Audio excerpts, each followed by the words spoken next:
আলিপুরদুয়ার জেলা পুলিশের উদ্যোগে এবং ফালাকাটা থানার ব্যবস্থাপনায় শুক্রবার ফালাকাটা ব্লকের তাসাটি চা বাগান প্রাথমিক বিদ্যালয়ে আয়োজিত হয় বিনামূল্যে চক্ষু পরীক্ষা শিবির। জানা গিয়েছে, লোকেশ্বরানন্দ আই ফাউন্ডেশনের চক্ষু চিকিৎসকগণ এই শিবিরে হাজির। শতাধিক মানুষের চক্ষু পরীক্ষা করেন। যাদের দৃষ্টিশক্তি সমস্যা রয়েছে তাদের চশমা দেওয়া হয়।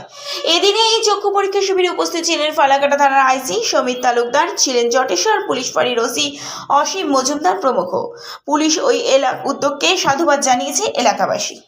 আমি বলতে চাই যে এই যে মানে এই পরীক্ষা চক্ষু পরীক্ষা ট্রিটমেন্ট করা হচ্ছে সরকার থেকে, মানে আলিপুর জেলা পুলিশ পক্ষ থেকে খুব ভালো কাজ হচ্ছে।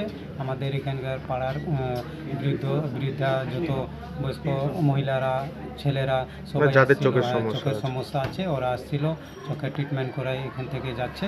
খুব ভালো উদ্যোগ, আমি ধন্যবাদ জানাই পশ্চিমবঙ্গ।